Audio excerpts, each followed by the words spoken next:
Hey guys, it's Michael Griswold. Do you want to know why relationships fail? Do you want to know why your relationship failed and why 99% of relationships out there that fail, do you want to know why it is? Well, it might surprise you, it might even shock you, but it doesn't have anything to do with sex, it doesn't have anything to do with money, and even it doesn't have anything to do with infidelity. Now, that might sound surprising to you, and you might not even agree, and that's totally fine. However, you can look around and see people who have had money problems, sex problems, though they might not talk about it, and infidelity problems, and they're still together. And in some cases, their relationship is even better than it was before. How is that possible? Why is it that some couples go out and if they have money problems or sex problems or there's infidelity or if there's, just they like different music, why did they break up? Whereas some couples not only stay together but become stronger. I've got a friend who had really suffered a serious pornography addiction, right? And he was in a committed relationship with this girl, and he just couldn't stop looking at porn. And it really bothered her. It made her feel insecure, and it made her feel like there was kind of some infidelity, right? Like he was like fantasizing about these girls. Well, in some cases, that could have been a deal breaker, and that could have really like ruined their relationship because she felt like he was cheating on her in a way, right? But instead, they use that as an opportunity to make their relationship stronger. Now, it doesn't matter what you think about porn. It doesn't matter if you can't even relate to this girl being upset by it. What matters is that she was really upset by it. He was still doing it, and yet that didn't end their relationship. And here's why. Because the real thing that ends relationships has nothing to do with circumstances. Because look, circumstances change all the time, and we always have varying circumstances. Circumstances are kind of like the emotions of a person. They go up and down all the time. They're like the waves of the ocean. But the thing that doesn't change, the thing that either keeps people together or makes them fall apart is the communication about those things. See, it's not money, it's the communication about money. It's not sex, it's the communication about sex. And it's not even infidelity, it's the communication about infidelity. Almost everybody can relate to being in a committed relationship and wondering what it would be like to be with someone else. That's perfectly natural, and there's really nothing wrong with that. Now, sometimes people do it, and that's really messed up, and that's not going to work, but if you know how to communicate about it, then you really give your relationship a chance of working. Similarly, if you've got a bad sex life, it's not the sex that doesn't work, it's the communication about it. See, what happens is, this is like insecurity, right? This is something that nobody wants to talk about. And so instead of talking about it and putting it on the table, people hide it.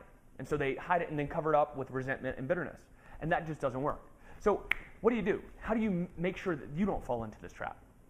Well, quite simply, you just discover how to and implement strategic and powerful ways of communication that really can enable you to overcome any obstacle.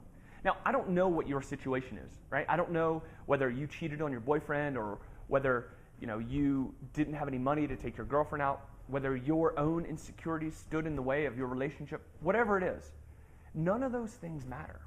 You see, so many relationship gurus want you to focus on all of these outside things, get all these things right, but that can be overwhelming. I mean, you look at your life, and if you're not making any money, and you feel down in the dumps, and you feel like you don't have a great sex life, or whatever it is, whatever those things are for you, it's daunting, isn't it, to try to fix all that? Well, instead, there's a much easier way, and that is to have the ability to communicate about it. Here's an example, and I think that everybody probably knows someone like this. When I was in the Navy, I met a guy named Brent, and he was the weirdest dude I'd ever met. He was very socially awkward, right? And in fact, when we first started talking, I would ask him a question, and he would stand there and do this for literally like 5 seconds. It was very uncomfortable because I'm talking to him, I'll ask him a question and he'll be like,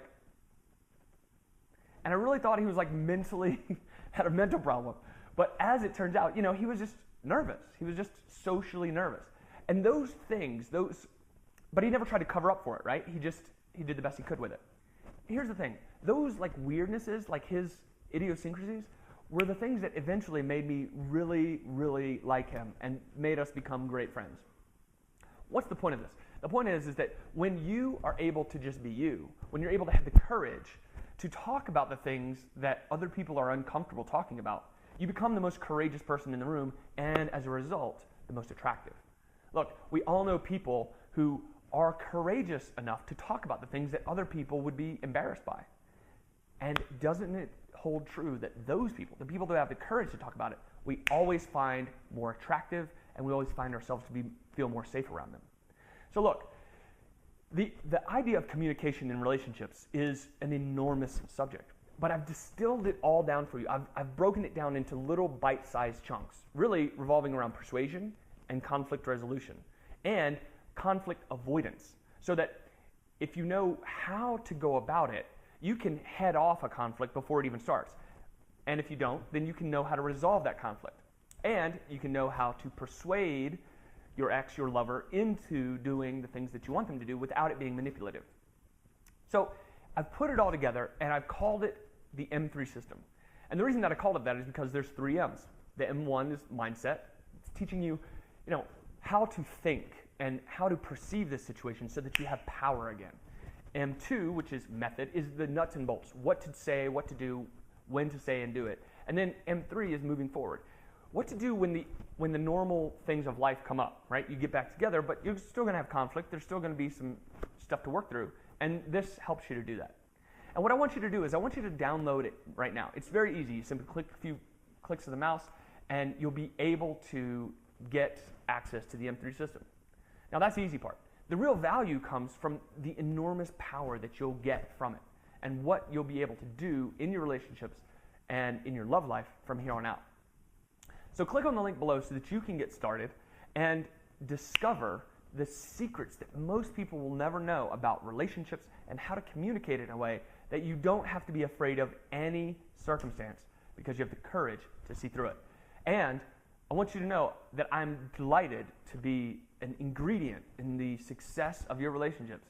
Having gone through it myself, I know firsthand what it feels like to be in your situation.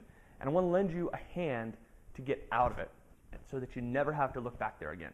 So click on the link below so that you can get started, and I'll see you in the members area with the ability to put you on the right track to making your relationship be what you want it to be.